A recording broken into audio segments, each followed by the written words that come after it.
Guys আসসালামু আলাইকুম।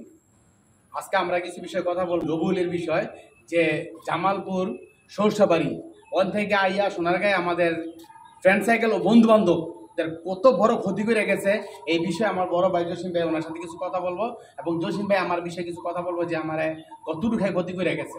জসিম ভাই, হ্যাঁ একটু মোবাইলটা দেন, একটা রেকর্ড দিব তো রেকর্ডটা আবার অনলাইনে ছাড়বো, ঠিক আছে? হ্যাঁ বল। বিষয়টা হলো ভাই, হ্যাঁ বলো, যে রবিউল জামালপুরে যে আপনার সরষাবাড়ি, ঠিক আছে, সরষাবাড়ি সে সোনারগাঁও আইসা আমাদের সাথে মিলমিশ করে আমাদের কত টাকা ক্ষতি করে গেছে, ঠিক আছে? এই বিষয়ে আমি আপনার কাছ থেকে কিছু জানতে চাচ্ছি আর কি। আমি মুগরাপাড়া চৌরাস্তা নারায়ণগঞ্জ জেলা ইশাকা প্লাজারের সামনে মোবাইল মার্কেটের সামনে দোকানদারি করতো, বেল বেচতো, মানি ব্যাগ বিক্রি করতো, চশমা বিক্রি করতো, ইয়ার পরে মনে করো হাতের ঘড়িও বিক্রি করতো। কিন্তু মাঝে মধ্যে আইতে যাইতে আমিও তারে বলতাম আর কি, রবুল ভাই ভালো আছেন নি, জসিম ভাই কই যাইতেছেন, একটু একটু এদিকে ঘুরতে যাম। তো এই লোকটারে দেখতাম 5 ওয়াক্ত নামাজ পড়তো, কিন্তু নামাজ পড়ে মানুষের কলজার ভিতরে ঢুকিয়া ইয়ার পরে আমার তো কত নিচ্ছে আমার তে ভাই আমি আগে কিছু 12,000 টাকার মতো পামু। আর আপনার মনে করেন আমি অনেক জায়গাতে কিস্তি উঠে দিচ্ছি, এমনটা বলতে আমার নিজের কাছে খারাপ লাগে, মানুষ অনেক গালাগালি করে, ঠিক আছে? আরে মিয়া 12,000 টাকার হিসাব রয়েছে না, সেইটা কিস্তি উঠেছেন সেইটা কোন মিয়া? কিস্তি তো 5 লাখ টাকার কিস্তি। আয় হায় হায় সব বোনাস সারে হারামজাদার কাম করে লাইছেন মিয়া।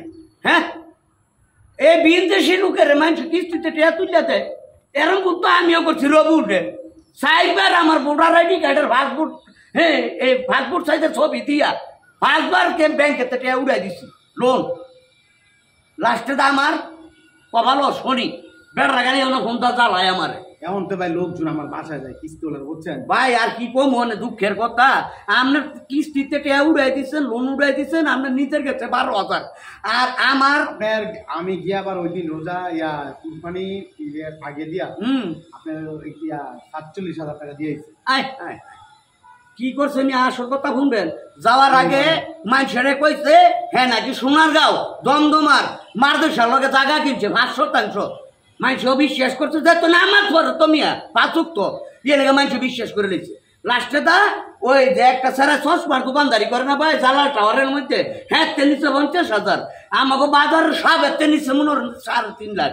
আবার হচ্ছে শামসুল ভাই আছে আমাকে বড় ভাই, শামসুলের নিচ্ছে বলে 1.5 লাখ, হ্যাঁ কামরুল্লাহ নিচ্ছে মনে করেন 1.5 লাখ। আমি আরেকটা বিষয়, আরেকটা এটা জানেন কিনা, আরেকটা বিষয় জানতে চাচ্ছি। না কইলে কেমনে জানবো কোন বিষয়টা হলো এই শামসুল ভাইয়ের হাতের আংটি নাকি ওরা খুলে দিচ্ছে, ঠিক আছে? হ্যাঁ বলছে ভাই একটু এক জায়গায় অনুষ্ঠানে যাবো, একটু আংটি দুটা দেন।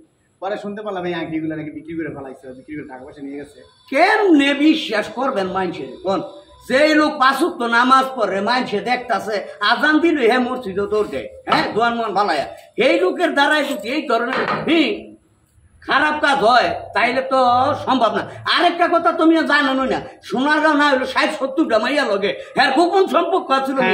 হ্যাঁ এই খবর জানেন না? অনেক মেয়েগুলোকে হ্যাঁ কত কিছু যে করছে, খালি এরপর কইতে না করছে আমার ভাও ধরছে একদিন আমারে, আমার বলতে কই না সংসার আগুন লাগবো। আবার শুনলাম নাকি এক মেয়ে বিমান দিয়ে চলে গেছে। হ্যাঁ নারায়ণগঞ্জের একটা মেয়ে, নাম হইল গিয়া আমার এই মুহূর্তে মনে হইতেছে না, ওই মাইয়াটা হ্যাঁ এয়ারপোর্ট নিয়া হ্যাঁ সে কক্সবাজার গিয়াছিল, আবার বউয়ের ডরে হ্যাঁ সকাল না হইতে রওনা দিয়ে লাইছে বিমানে, যাতে বুঝাইতে পারে বউর যে আমি ঢাকাতে ঘুরে এলাম। এই কথাগুলো সত্য, একদম 100% সত্য মিয়া। আমরা দেখেন আমি কিন্তু চলতাম, ঠিক আছে, এত কিছু জানতাম না ওর বিষয়। আমি জানি ওই 5 ওয়াক্ত নামাজ পড়ে, ওর ভিতরে কোনো খারাপ, আর মেয়েটা তো চোখকে দেখাইছে, কিন্তু ভাই সে নামাজি লোক কেমনে এই ধরনের কাজ করতে পারে মিয়া? সে আমার এত ভাই একটা মানে এত আমার কলজার ভিতরে এমন একটা আঘাত দিছে ভাই, আমি এমন ভাই ঢুকে ঢুকে মানে কি বলবো অনেক কষ্ট পাইতেছে। কষ্ট ভাবার কষ্টই ভাই, কিন্তু কষ্ট করবেন না অনেক কি করবেন ভাই, কিচ্ছু করার নাই ভাই। আমার মনের ভিতর অনেক কষ্ট, সালারে অনেক ভালোবাসতাম ভাই, বুকটার মধ্যে স্থান দিছিলাম।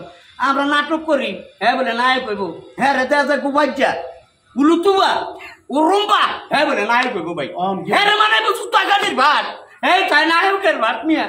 আমি তো অনেক কাছে বচ্চা গেছি মিয়া। আপনার চাষতো ভাই না জানি কি খালাতো ভাই হ্যাঁ ওই যে কার জানি টাকা নিছে, এটাও সত্য? হ্যাঁ তাইলে হ্যাঁ সোনারগাঁওতে বলাই গেছে না? হ্যাঁ সবাই টাকা লয়ে গেছে গা ভাই। কিন্তু ভাই আমি এলাকার ছিলাম না, তো আমি সব কিছু জানতাম না। সে আমার যেভাবে বলছে, ওর বউ আমার কাছে হাতে পায়ে ধরে করছে, ভাই আপনার ভাই বাচ্চা কি খাইবো আমার। আরে ভাই এই ব্যাপারটা আর কান্নাকাটি করে লাভ নাই তো। হ্যাঁ হৌর ভাই গেছি, হ্যাঁ হৌর ভাই তো গেছিলাম মিয়া। আমিও তো হ্যাঁ গিয়াতে হৌর ভাই খাওনো নাই মিয়া। হ্যাঁ হরিয়ে শাক করতেছে, শাক করতেছে মিয়া। বিষয়টা ভাই আমরা কি মামলা করবো নাকি ওরে মামলা করে দিব নাকি? মামলা করার দরকার নাই। আমার মনে হয় যে বউ বেড়ি বাল বাচ্চা লইয়া হয়তো গাজীপুর আর নাইলে মনে হয় নরসিংদী আর নাইলে কোনো না কোনো দূরে ভাড়াকে বাংলাদেশই আছে। ইতিপূর্বে আরেকটা কথা শুনছি, ওই নাকি আগে ফার্ম গেট ছিল, অন থেকে নাকি অবস্থা করে আসছে। হ্যাঁ ফার্ম গেটেতে নেই একাম করে আইসে দেখি সময় ঠাই লইছে। আবার জুয়াও খেলতো, টলার বিত্তে বইয়া বইয়া জুয়াও খেলতো। মানে তাহলে ওর মানে মেন নেশাও ছিল, জুয়ার নেশাও ছিল। সবচেয়ে বেশি হইলো নারীর নেশা, হ্যাঁ হইলো মানুষের তার বাইরে খাওয়ার নেশা, 3 নম্বর সিরিয়াল হইলো গিয়ে মনে করেন জুয়ার নেশা। ওই টাকা পয়সা কেমন ইনকাম করতো এই ব্যবসা করে? এই ব্যবসা করে মানে যদি কামাইছে 50 টাকা, হ্যাঁ বাইঙ্গা লাইতো মনে করেন 300 টাকা মানুষের ধার কর্জ করে না। হ্যাঁ আচ্ছা ঠিক আছে ভাই, এই বিষয়টা আপনার কাছে আমরা মিয়া প্রোগ্রামে যাইগা বাংলাদেশের বিভিন্ন জায়গায়, আমি দিদার খান রাহুল এই যাইতে মিয়া লাগে 3 ঘন্টা। রাইতের 11টা বাজে গিয়ে ওই যে নাচের মাইয়া ঘরকে বই আর মাইক দিয়ে। আমি তো দেখে ভাই অবাক হয়ে গেছি গিয়া। স্বভাব চরিত্র ভালো না, মারাত্মক লেভেলের চরিত্র খারাপ। আরে গেছি না মারে এই বিষয়টা জানি না ভালো লাগছে আপনার কাছে। Thank you.